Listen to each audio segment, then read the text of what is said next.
Welcome to the Find Your Feminine Fire podcast. I'm your host, renowned sex and relationship coach Amanda Testa. And if you are looking to reclaim your sexual desire, take sex from a to-do to something you look forward to, and enjoy deeply connected relationships without adding more to your already full plate, then you are in the right place. Listen in to discover how to fan the flames of your feminine fire, fall in love with your sensual self again, and experience intimacy like never before, all in a way that feels really good to your system.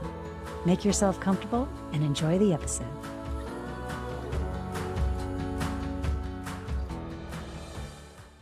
Hello, and welcome to the Find Your Feminine Fire podcast. How do we still feel sexy and alive during middle age?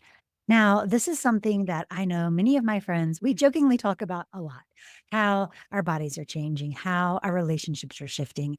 And I hear this from so many women at this point in their lives of just trying to figure out redefining who they are, right? Maybe you're becoming an empty nester now, or maybe you're in a different phase where your kid was more independent and now that they're in high school, they need more attention, whatever it might be. And sometimes asking the question, why? What is the point? What am I even doing of import in this world? And I just want to speak to that today because that is what's feeling real for me right now, too. I want to just give you a couple of examples and also just how to reconnect to yourself. Because during this time, for me personally, I have noticed I have such huge mood swings. And this is something I'm working on, right? But also understanding. I can tell there's days where if I haven't had enough sleep, if my recovery is really low, and I'm a nerd for my whoop, so I love to look and see my biometrics. For example, yesterday, I was feeling low. I was feeling in a bad mood. I couldn't sleep. So I woke up at like 5. I go out to do my morning routine, and the dog had puked all over the couch, literally about 7 places. So here I am, no sleep, 5:15, rummaging under the counter, trying to find the dog vomit cleaner. And so I'm cleaning this up. What did it take me? 7 minutes? But the whole time I was just like ruminating, oh, this is not what I want to deal with. And realizing, okay, I have a choice here. I can let this ruin my day, or I can just realize this is only taking me about 10 minutes to clean up. I can do this and I can move on with my day. And so I did. And I just was so tired though. And I was feeling disconnected. What am I doing in this world? My daughter's in middle school, which has its own set of challenges and parenting challenges of just really feeling emotionally drained. And I remember just thinking to myself, all right, we're going to get through this day. Of feeling so disconnected from myself. And when that happens, that's a note to myself to take my own medicine, to rest. I was meeting with my mastermind yesterday too, and that was the message that I was hearing because it's so true. Sometimes I need to just slow down and take my own medicine. I was on spring break for my daughter's spring break last week, and it was a beautiful place in the middle of nowhere. And still, I found the anxiety kicking in. And there wasn't a lot of alone time, being that we were all together. There was a lot of togetherness, but not a lot of solitude, except for one day when we went to a hot springs and my kiddo found a friend. And so she was playing in the pool. My husband was watching them, and I went down to the river and just sat in the river, and there was no one around, and it was absolute heaven. Those 2 hours made my entire trip. And then, of course, it was a very long break. Anytime there's a very long break and I don't get my usual routines, I find myself even more disconnected, irritated, tired. And so one of the things I'm going to do is retake my own medicine. So this morning, what did I do? I went back to small podcasts and I listened to myself when I am in a positive state. And when I looked back at my metrics, I'm like, oh, isn't it make sense that I was in such a bad mood yesterday and feeling so disconnected because I was at a 30% recovery. The moral of the story here is to give yourself a rest and tune into pleasure when you're feeling these cycles. Because we are going to have the cycles. We're going to feel on top of the world 1 minute, and then we might 2 hours later feel at the depths of the despair. It's just how we ride the waves of cycles and this transition into this second spring, as they say in the Taoist philosophy. Menopause is your second spring. And so when I get to those moments, it's also can be helpful to just ask yourself why. What is important to me? What are the things that I desire right now? And it doesn't have to be your big 5-year vision at these points, right? Sometimes I go back to my previous journals or I have some notes that I've written about my mission and my why. And I connect to those things because sometimes it feels hard and give myself permission to have some rest. Like, how can I weave in more rest in my life? How can I find more pleasure? And when I need to find more pleasure, my number one tip that I tell all my clients and that I go back to as well, the basics of finding your feminine fire is going back to what your desires are. Like, what do you want? What do you need? What is real for you right now? What is the most loving thing you can do for yourself right now? And whatever that is, how simple it is, do that thing because that is what's going to get you through to the next step and then the next step. And then the next day, you might wake up with a good night's sleep and feeling amazing and having be reconnected to your vision, to your why, to what matters to you. So maybe just take a breath, give yourself a little wiggle. Oh, hey, hey. Maybe if it feels good, just place a hand on your heart or one on your low belly or just take a really deep breath. And one more. Know you're going to get through this. And how do you reconnect to what lights you up are the steps to get you back to feeling sexy again, to feeling in your body, to enjoying your body. And also realizing what are the voices that you hear in your head? Is this your voice or is it the internalized voice of the patriarchy or of the negative culture conditioning we get around what it means to be beautiful, to be sensual, to be sexy, to be in your body? Right? Even this morning, as I was getting myself ready, I heard a really cruel thought running through my head. Oh my God, you look like an old hag. Okay. And in that moment, I was like, whoa, wait a minute. Let's stop right there. Literally, I had this conversation out loud with myself. Let's stop right there.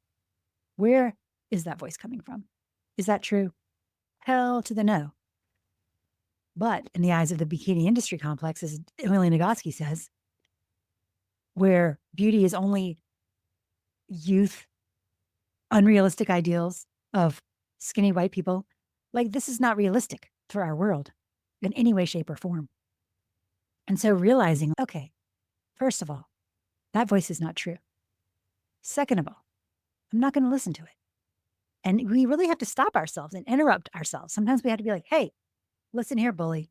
No, I'm not going to have that voice. I literally put a stop, my hand in a stop signal up to the mirror. What the hell is that?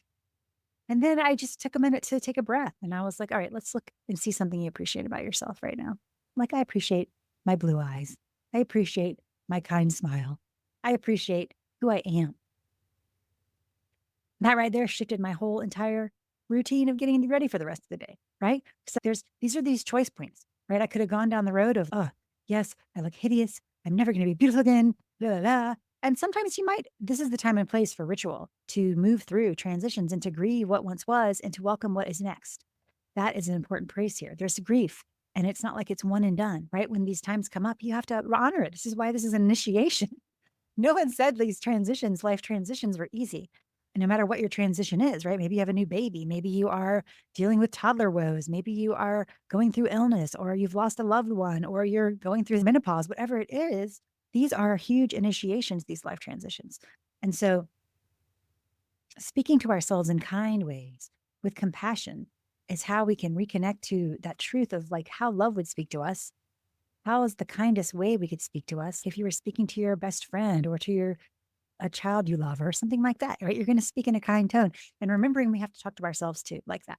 And these internalized voices that are violent are not our own, right? They are typically ancestral or they are from our culture. And so we can pause and redirect because I know body image is a big thing around feeling sexy at this age. And so then it's like, what can I do to feel good? Maybe I only have a couple minutes, but what would feel good? And I'm telling you right now, you cannot overstate the power of a little movement, right? A little swivel of the hips can make or break your day. So maybe there's a song. Yesterday, I was listening to a song and I'm just like, okay, I got to go back to some 90s hip hop that was just making me laugh. And I had an amazing dance and just like felt my body move. And I felt better after that. So it's these little things to change our state and reconnect to what feels good and giving ourselves permission to rest when we need it, right? We don't have to solve the world's problems. We can just do the next right step that feels good so that we can show up in the way we need to. And when I remember these things, it's like these are what connect me to my sensuality. These are what help me feel sexy, no matter what, right? No matter age, shape, whatever you're going through that is bringing up body image issues, you can really speak to yourself in kind ways. Move your body in a way that feels good. Listen to a song that lights you up. Reach out to a friend. I have an amazing network that I have felt disconnected from because with the craziness of life, and I still feel like people are still finding ways back to one another after the pandemic because that really threw a huge wrench in the way we connect, the way we spend time together. And so I have one of my most amazing friends, an old boss, and some of my colleagues from that time of my life. We have reconnected and now we have dinners once a month. We call them our wise women dinners. And it is always so empowering to be together. So it's like also knowing like during these times, the last thing I want to do is leave the house, right? I was like, ugh, I got to make an appetizer. Ugh, I got to leave the house. That's the last thing I want to do. I don't want to talk to anyone. I'm in the worst. And sometimes realizing, is that really how I feel? Or do I know at the end of this, even though I might get to bed a little bit later, do I know I'm going to feel more nourished because I've connected deeply and had beautiful, deep conversations? The answer is yes, I'm going to feel way better. And community and connection is a huge value of mine. So knowing that, yeah, I'm going to like just go buy a bag of veggies and a can of dip from the store. Great. That's how I do things these days. That was the other joke to myself. Okay, this coming from a Southern woman who was really raised about hostessing with the utmost perfection, let me tell you, giving myself permission to take an appetizer, a bag of carrots, and a tin of dip from the store, I'm like, all right, my younger self would have had 5 deaths. And now I'm like, this doesn't matter. No one gives a shit about the food. They care about the connection. So this is other permission to give yourself a break if you're putting too much pressure on yourself. I'm not going to go to this gathering because I need to cook something. No, make it easy on yourself. What's important is connection. So that's the other thing. That's another tip that really helps me to connect to my to feel sexy and to feel alive is connecting to things that light me up, which includes community and the people that light me up. And so I would encourage you if you're feeling disconnected, maybe that is the hardest time to reach out. And I know at this time of my life, people are going through serious shit. They are going through serious shit, losing their parents, dealing with relationships, serious relationship challenges, health challenges, so many real things that are hard. And it is sometimes hard to be like, I don't necessarily want to show my face and admit what's true in my life. But there is nothing more healing than being seen in your truth and witnessed and loved by people. Like it is literally brings tears to my eyes because we all need that so much. Me too. And I just feel so touched that we can offer that to one another. It is so healing. And for me, that is one of the feelings that I want people to leave after any interaction with me, that they feel better, that they feel more connected to themselves. And that's what I want for you because you matter. And I sometimes have to reconnect to this invocation that I've created for myself, remembering who I am. I am Amanda Testa. I am a woman of love, of fire, of grace, of power. I am a mother, a guide, a wife, a woman, a sensualist, a witch, a weaver of what is sacred.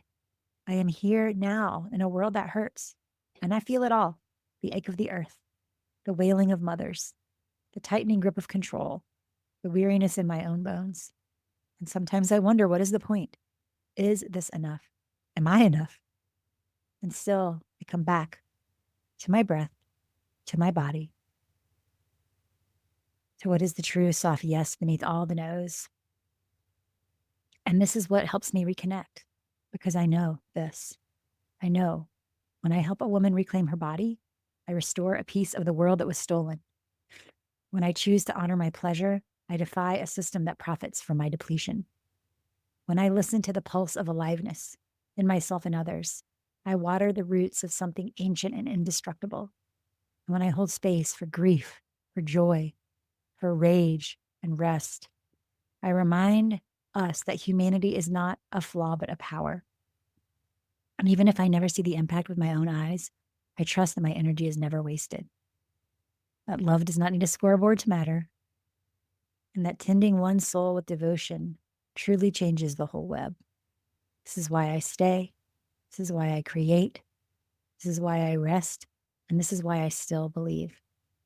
Because even if the world is falling apart, I can remember how to hold it. I can remember how to hold myself. And I want to just offer this to you as a love letter, as a beacon of hope in challenging times, that what you are doing does matter. And that every little bit of connection to yourself, to goodness, to care, to love to community matters. And so maybe it's asking yourself right now, what's the most loving thing I can do for myself? And do that thing. And I promise you, you will feel more connected to yourself. And these are the steps we take to remember that no matter where we are in life, we can still find the joy, the beauty, the sensuality, and find that in ourselves so that we can be this beautiful, soft landing for the ones we love, for the ones who need it. Sending you very much love, and we'll look forward to seeing you next week. Thank you for listening to the Find Your Feminine Fire podcast.